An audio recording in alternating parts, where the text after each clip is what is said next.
प्रियजन हो, आजचा हा व्हिडिओ फारच महत्त्वाचा व्हिडिओ आहे। ह्या व्हिडिओचा अंत प्रार्थनेच्या द्वारे होणार आहे आणि अत्यंत हृदयस्पर्शी प्रार्थना याचा अनुभव तुम्ही घ्यावा अशी माझी इच्छा आहे।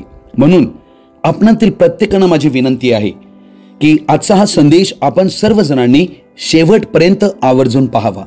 गॉड इज नॉट मॉक्ड, देवाचा उपहास व्हायचा नाही, ह्या विषयावर आज मी आपणा सर्वांपुढे काही गोष्ट बोलू इच्छित आहे। विश्व निर्माण करत्याची चेष्टा करणे, उपहास करणे हे स्वीकारनीय नाहीये। काही दिवसांपूर्वी एक आश्चर्यकारक व्हिडिओत समाविष्ट गोष्ट ऑनलाईन प्रसारित करण्यात आली। माझी उत्कट इच्छा आहे की तो व्हिडिओ तुम्ही आता पाहावा, जो संपूर्ण जगभर प्रसारित करण्यात आला। So much has already happened in the first half, and the acceptance speeches have been on fire. Who got shouted out the most? Let's look at the numbers. All right, cast and crew are leading the way with 11 mentions. Moms are holding strong with 3 shout-outs. God, creator of the universe, 0 mentions. No surprise in this godless town. 5 जानेवारी 2025 रोजी म्हणजे रविवारच्या दिवशी Los Angeles येथे golden globes मध्ये सेलिब्रिटींसाठी पुरस्काराचा समारंभ होता। ह्या व्हिडिओ मध्ये तुम्ही पाहिलेलं आहे ही बाई काय म्हणत आहे। काय कोणी हे शब्द ऐकले काय? ह्या व्हिडिओ मध्ये तुम्ही पाहत आहात की काही सेलिब्रिटीज देवावर विनोद करून हसत आहेत व खरं सांगावं तर हा काही विनोद किंवा जोक ही नव्हता, परंतु आश्चर्य वाटते विश्व निर्माणकर्त्या देवाला सर्वच प्रेक्षक हसले या बहाण्याने। व काय तुम्ही विश्वास करू शकता त्यानंतरच्या 2 दिवसानंतर काय झाले? पहा काय झाले। ही हॉलिवूडची टेकडी आहे जी जळत आहे अग्नीने। ह्या टेकडीवर तेथे लागलेल्या विनाशकारी अग्नीने संपूर्ण विध्वंस केला आहे। लॉस एंजलिस मध्ये लोकांची आणि प्राण्यांची हानी झालेली आहे, जे या दुःखद घटनेचे शिकार बनले। अर्थात या विषयावर अधिक काही मला बोलण्याची गरज नाही, कारण आपण सर्वजण बातम्यांमध्ये या गोष्टीविषयी ऐकत आहात। मला असे वाटत आहे की हा लक्षवेधक विषय आपणापुढे आध्यात्मिक गोष्टीसह मांडावा, ज्याकडे आपण सर्वांनी लक्ष देण्याची गरज आहे। कारण ही घटना अत्यंत करुणाजनक आहे। कारण त्या सेलिब्रिटीजसाठी जो पुरस्काराचा समारंभ झाला त्यामध्ये दुर्लक्ष करून चालणार नाही। कारण तो क्षण जेव्हा देवनिंदा व देव उपहासाचा क्षण जो जगांतील प्रेक्षकांपुढे प्रसारित करण्यात आला, जो व्हिडिओ तुम्ही आता पाहिला, हा काही विरंगुळा नव्हता, हा बुद्धी पुरस्सर केला गेला। अर्थात जिवंत देवाला उघडपणे आव्हान केले गेले। द गॉड ऑफ युनिवर्स म्हणून त्याचा मोठा अपमान केला। जे आध्यात्मिक आहेत त्यांना ती वेळ आणि त्यानंतरचे परिणाम दिसत आहेत। अर्थात संपूर्ण जग या शोधाला लागलेला आहे की याची सुरुवात कशी झाली। हा माझा विषयच नाहीये। मला हे पूर्णतः माहित आहे की याची सुरुवात स्वयं विश्व निर्माण करता देव याने केलेली आहे। अर्थात येथे 2 घटना घडलेल्या आहेत। लॉस एंजल्स येथे ज्वालाग्राही भडकलेला अग्नी व पॅरिस येथे झालेला संपूर्ण अंधार व इतर आपत्ती यांची आम्ही सर्वच साक्षीदार आहोत। या घडत असलेल्या घटना परस्परांशी जोडलेल्या आहेत। त्या दैवी चेतावणी व दैवी न्याय याला दर्शवित आहेत। या नुसत्याच घडल्या नाहीत, कारण बायबलचा शास्त्रलेख याविषयी काय म्हणतो? गलतीकरस पत्र 6 अध्याय 7 वचन, फसू नका, देवाचा उपहास व्हायचा नाही, कारण माणूस जे काही पेरितो त्याचेच त्याला पीक मिळेल। वचन ही गोष्ट आम्हाला स्पष्ट सांगत आहे, म्हणजे कोणीही मनुष्य देवाचा उपहास करू शकत नाही। अर्थात आमचे शब्द जे आहेत हे एक बीज आहे आणि जेव्हा ते पेरण्यात येते त्याचे पीक त्यांना मिळते। जे आम्ही पेरू त्याचेच पीक आम्हाला मिळेल। हे सत्य व्यक्तिगत हिशोबाबाबत बोलते व ते देश व राष्ट्रांनाही लागू होते, समाजालाही लागू होते। व असे व्यासपीठ ज्यांचा प्रभाव जगाला वळण देते, ते व्यासपीठ जेव्हा देवाची उघड थट्टा करते तेव्हा ते न्यायाचे बीज पेरतात। मग पीक काय मिळेल बरे? कोणालाही टाळता न येणारा अग्निज्वाला हा भौतिकरित्या प्रकट झालेला दैवी न्याय आहे आणि ही स्पष्टपणे चेतावणी आहे। या घटनेविषयी फक्त लॉस एंजलिसच नाही तर या घटनेचे जेवढे आज साक्षीदार आहेत त्या प्रत्येकांना ही चेतावणी आहे। बायबलचे शास्त्रलेख नैसर्गिक आपत्तीचा संबंध वास्तविकतेशी करतो. प्रकटीकरण 8 अध्याय याच्या 7व्या वचनात एक भविष्यवाणी आढळते. ते काय म्हणते? पहिल्या देवदूताने कर्ण वाजविला तेव्हा रक्त मिश्रित गारा व अग्नी उत्पन्न होऊन त्यांची पृथ्वीवर वृष्टी झाली आणि पृथ्वीचा 3रा भाग जळून गेला. 1/3 झाडे जळून गेली व सर्व हिरवे गवत जळून गेले. ही भविष्यवाणी सांगत आहे की पृथ्वीवरील 1/3 भाग अग्नीने जाळण्यात येईल. अर्थात हे वचन 2000 वर्षापूर्वी लिहिण्यात आलेलं आहे, जो देवाच्या उलगडणाऱ्या संकल्पाचा एक भाग म्हणून आम्हाला आढळतो. परंतु जरी आजच्या घडीला आम्हाला ज्वालाग्राही अग्नीविषयी पूर्णतः जाणीव नाहीये, तरी जे पुढे भविष्यात येणार आहे त्याची ही फक्त छाया आहे. प्रियजनो, या पृथ्वीवर जरी गव्हर्नमेंट असली तरी राज्य सुप्रीम अथॉरिटीच्या हाती आहे. विश्वाचा, युनिव्हर्सचा जो मालक, त्याच्याच हातात हे संपूर्ण विश्व आहे. त्यानेच हे बनवले आहे आणि तोच सर्व काही निर्णय घेतो. त्याला कोणी अडवू शकत नाही. हा दैवी न्याय काही नवीन नाहीये मानवी इतिहासात. जेव्हा जेव्हा मानवांनी देवाची थट्टा केली, देवापासून ते फिरले, बहकले, तेव्हा देवाचा कहर त्यांच्यावर उलटला. या बायबल मधील उदाहरण मी तुमच्या पुढे ठेवू इच्छित आहे. पहिले उदाहरण आम्हाला नोहाबद्दल आढळते. अर्थात नोहाचा इतिहास आजपासून 4000 वर्षापूर्वीचा आहे. नोहाचा काळ विचारात घेतल्यास आम्हाला आढळते की त्यावेळेला नोहाची लोकांनी थट्टा केली. ते हसले कारण नोहा तारू बांधत होता आणि त्या काळी पाऊस पडत नव्हता. आकाशांतून दव केवळ पडत होती. नोहा संदेष्टाने दिलेल्या चेतावणीकडे पूर्णतः दुर्लक्ष केले. पावसाची सुरुवात होईपर्यंत देवाने तारवाचा दरवाजा बंद केला कारण फार उशीर झाला होता. आज संपूर्ण जगाला तारणासाठी, उद्धारासाठी येशू ख्रिस्तामध्ये बोलविण्यात आलेला आहे.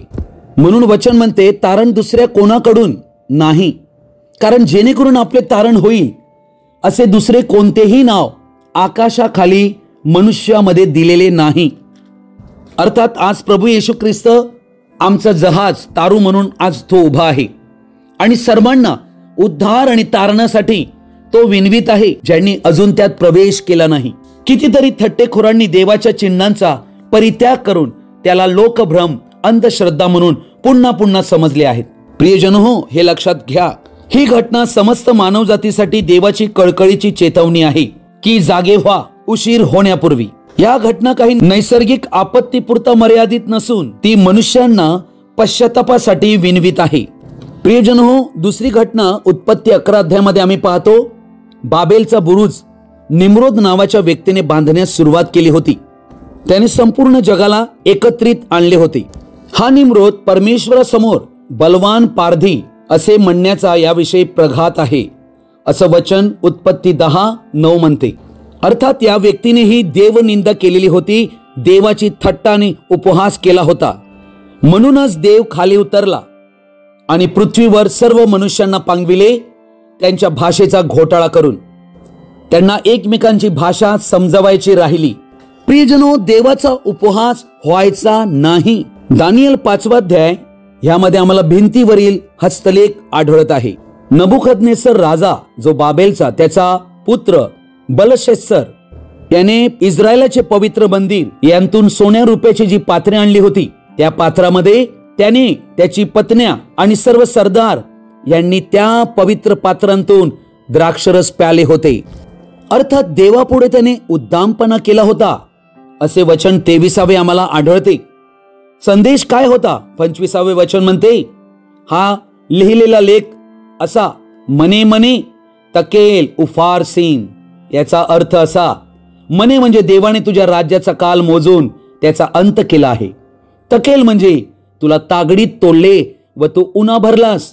पेरेस म्हणजे तुझे राज्य विभागून मेदी व पारसी यांस दिले आहे.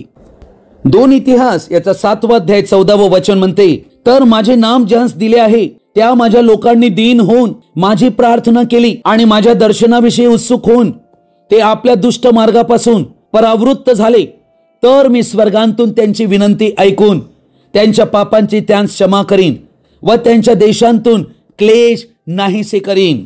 प्रियजनो, देवाची इच्छा आहे की कोणाचा नाश होऊ नये, तर सर्वांनी सर्वत्र पश्चाताप करावा आपल्या पापांचा. देवाकडेच उद्धार आहे. म्हणून आमची हृदय देवाकडे वळवावीत व प्रभू येशूच्या दुसऱ्या येण्यासाठी आम्ही तयारी करावी. ख्रिस्ती मंडळ्या याविषयी शांत राहू शकत नाहीत, कारण आम्ही या जगासाठी, पिढीसाठी जिम्मेदार आहोत की सर्वांना आम्ही चेतवावे की पापाचा त्याग करा, पापांगीकार करून खरा पश्चाताप करा, देवाकडे पूर्ण हृदयाने वळा, कारण तारणाची आशा अजून आहे. एजेकियलचे पुस्तक 33 अध्याय 6 वचन म्हणते, पण जर पहारेकराने तलवार येताना पाहून शिंग वाजविले नाही व लोकांना सावध केले नाही आणि तलवारीने येऊन त्यापैकी कोणास नेले तर तो आपल्या अधर्मानेच मरेल, तथापि त्याच्या रक्तपाताचा जाब मी त्या पहारेकराजवळ मागेन. म्हणूनच प्रियजन हो, एक पहारेकरी या नात्याने आपण सर्वांपुढे हे शिंग मी वाजवत आहे, तुम्हाला सावध करीत आहे. प्रियजन हो, हॉलिवूडचे चिन्ह हेही त्या आगीत जळून खाक झाले. ही चेतावणी देत आहे की या पृथ्वीवरील कोणतीही शक्ती, तुमची कितीही प्रेस्टीज, प्रतिष्ठा सार्वभौम देवापुढे उभी राहू शकत नाही. आजच्या वेळेचे चिन्ह आम्ही पाहत आहोत. भूकंप, महापूर, भयंकर ज्वालाग्राही अग्नी, पॅन्डेमिक्स हे सहजगत्या घडलेल्या घटना नाहीत. ते दैवी संदेश या पृथ्वीवरील लोकांना देत आहेत. संपूर्ण पृथ्वीवरील मानव जातीला संदेश देत आहेत की जिवंत देवाकडे परत वळा, कारण येशू जो आमचे तारू जहाज, त्यात सर्वांना येणे आहे. कारण येशू बाहेर जीवन नाही, ते दार आजही उघडे आहे. जर अशा चेतावण्यांकडे जर आम्ही दुर्लक्ष करू तर त्याचे दुष्परिणाम हे अनंत काळाचे असतील. जिवंत देव, विश्व निर्माण करता, हा मनमानी वागत नसतो. आजच्या घटना या पवित्र देवाच्या न्यायीपणाच्या न्यायाला दर्शविते आणि प्रेमालाही, कारण तो आजही बोलावित आहे हरवलेल्यांना. आमच्यातील काहींना हे माहितही नाहीये की परराष्ट्रीय युगाची समाप्ती याच्या एकदम हद्दीवर आम्ही आलो आहोत. म्हणून वेळ संपत आहे. या जगावर महासंकटाचा अत्यंत क्लेशदायक समय येणार आहे. म्हणून समजून घ्या, म्हणून देवाचा उपहास व्हायचा नाही, कारण अजूनही दया उपलब्ध आहे. निवड व निर्णय आमचा व्यक्तिगत आहे, कारण तारणाविना राहाल तर नाश अटळ आहे. त्याचे दुष्परिणाम अनंतकालिक आहेत.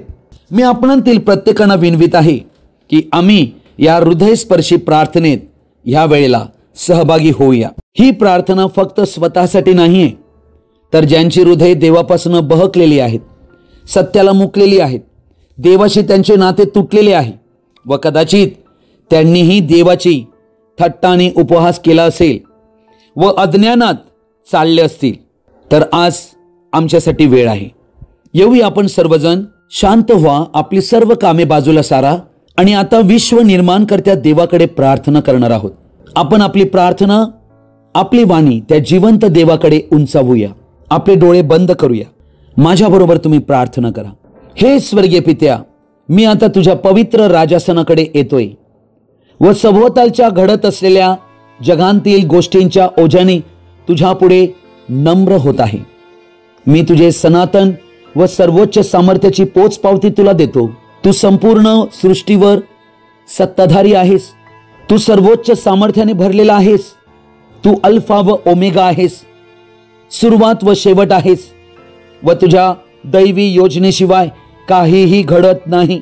तेच काय, वादळ आणि जीवनातील परीक्षा तुझ्या सामर्थ्यवान हाती आहेत. मी आदरयुक्त भयाने तुझ्या पुढे येत आहे, हे जाणून की तू फक्त स्वर्ग पृथ्वीचा निर्माण करताच नाहीये, तर तू न्यायाधीशही आहेस, जो मनुष्यांना पश्चातापाकडे बोलावितोस.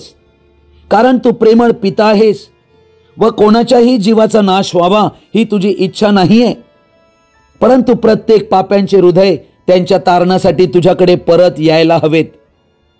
हे माझ्या स्वर्गीय पित्या, आम्ही सभोवती घडत असलेल्या नैसर्गिक आपत्तीने ओझ्याखाली दबलेले आहोत. या वेळेला आम्ही लॉस एंजल्स शहर तुझ्याकडे उंचावित आहोत. आम्ही त्या व्यक्तींसाठीही शोक करीतो ज्यांनी आपली घरे जळताना पाहिली की त्यांची राख झाली आहे. तुझ्या उत्पत्तीसाठी आम्ही शोक करीतो जे या गोंधळात आज सापडले आहेत आणि या विध्वंसातही. हे देवा, तू बोलत आहेस व बोलावित आहेस की आम्ही आमचे डोके वर तुझ्याकडे लावावीत. आम्ही आमच्या हृदयाचे परीक्षण करावे, आत्मपरीक्षण करावे, कारण ही चिन्हे तुझ्या वाणीची कुजबूज आहे जी आमच्या आध्यात्मिक निद्रेंतून आम्हाला जागी करण्यासाठी आहेत. हे स्वर्गीय पित्या, माझ्याकडे आपले कान लाव, मला क्षमा कर, मी तुझ्या गौरवास उन्हा पडलेलो आहे. मी तुझी चेष्टा व उपहास केला आहे, माझ्या शब्दाने व कृतीनेही व अंजानपणे व जाणून बुजूनही मी समाज व संस्कृती बरोबर पापाला गौरविलेले आहे व नीतिमानांचा तिरस्कारही मी केलेला आहे. मला क्षमा कर हे स्वर्गीय पित्या. असा मी कुत्सितपणे हसल्याबद्दल मला आता दुःख होत आहे, कारण जेथे तुझे वचन दोष देते तेथे मी आनंद केला आहे व तुझ्या पवित्र नावाला मी दुर्लक्षित केले. मला क्षमा कर, माझ्या परिवारालाही क्षमा कर. हे प्रभू, आजच्या घडीला लॉस एंजेलिस येथे व जे प्रत्येक जीव या शोकांतिकेतून जात आहेत त्या प्रत्येक जीवाला तू सांत्वना दे. जे शोक करीत आहेत व थकलेले आहेत त्यांना सामर्थ्य प्रदान कर. ज्यांनी आपलं सर्वस्व या भौतिक जगात गमावलेलं आहे त्यांच्या हृदयभंग स्थितीत तू त्यांना तूच जवळ कवटाळून घे. त्यांना याची जाणीव होऊ दे की या सर्व अवस्थेत तू त्यांच्या जवळ आहेस व ही जागे होण्याची वेळ आहे. त्यांची हृदय तू मृदू कर, त्यांचे डोळे उघड, त्यांच्या मनाचे परिवर्तन कर. हे प्रभू, ज्यांनी तुझा उपहास केला त्यांनाही मी तुझ्या चरणी आणतो. त्यांच्या हृदयाला स्पर्श कर व त्यांच्या पापांची त्यांना जाणीव करून दे. त्यांनी आपले अधर्माचे मार्ग सोडून द्यावेत व तुझ्या सत्याकडे यावेत असे कर. त्यांचा उपहास, गर्व, अहंकार नम्रतेत बदलो. त्यांचे हृदय तुझ्या कृपेचे व प्रेमाचे पात्र बनवत. ही वेळ अमेरिकेला व संपूर्ण जगाला त्यांच्या गुडघ्यावर पश्चातापासाठी येण्यासाठी तू घडव. तुझ्या लोकांना, मंडळीला तुझे सामर्थ्य प्रदान कर की तुझे वचन धैर्याने बोलण्यास त्यांना शब्द सुचावे व प्रत्येक पापाची लाट जी उठते त्याविरुद्ध उभे राहण्याची शक्ती प्रदान कर.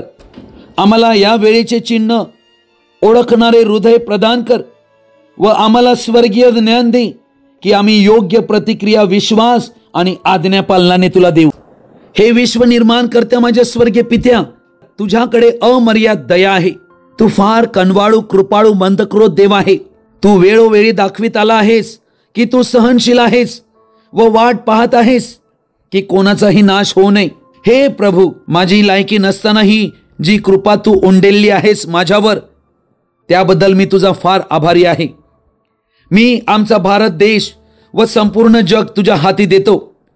तुझा आत्मा सामर्थ्याने कार्य करो. आंधळे डोळे तू उघड व प्रत्येक हृदयांना तुझी खात्री होऊ दे. तुझ्या राज्यात अधिकाधिक जीव येवोत, हीच माझी तुझ्याकडे प्रार्थना आहे. ही घडत असलेली घटना व्यक्तींच्या जीवनाचा कायापालट करणारी ठरो. जगाला तुझे सामर्थ्य पाहू दे व तुझी उपस्थितीची जाणीव होऊ दे की तुझ्या प्रेमाने ते बदलले जातील. आम्ही तुझ्या प्रेमावर निर्भर आहोत. हे देवा, आमची एकमेव आशा तूच आहेस. तुझ्या नावाचा गौरव होवो, तुझे राज्य येवो. जशी तुझी इच्छा स्वर्गात पूर्ण आहे तसेच या पृथ्वीवर होवो. ही प्रार्थना माझा तारणारा मुक्तिदाता, सामर्थ्यशील व अतिपवित्र व सर्वोच्च नाव प्रभू येशू ख्रिस्ताच्या नावाने मी मागतो. आमेन. मी आपण सर्वांचा आभारी आहे की तुम्ही आपली वेळ काढून ही प्रार्थना माझ्या सोबत केली. प्रियजन हो, लक्षात ठेवा, देवाचा उपहास व्हायचा नाही, कारण तो पवित्र देव आहे व आम्ही त्याच्या सहनशीलतेची परीक्षा करू नये व त्याने दाखविलेली चिन्हे सहज घेऊ नयेत. तर त्याच्याकडे नम्रतेने परत या, त्याचे मार्गदर्शन शोधा, दया मागा. प्रियजनो, ही प्रार्थना तुम्हाला आवडल्यास इतरांनाही तुम्ही ही प्रार्थना कळवा की तेही ही प्रार्थना करतील आणि देवाकडे येतील. देव तुम्हाला आशीर्वादित करो व तुमच्या हृदयात स्वर्गीय शांती देऊ. आमेन.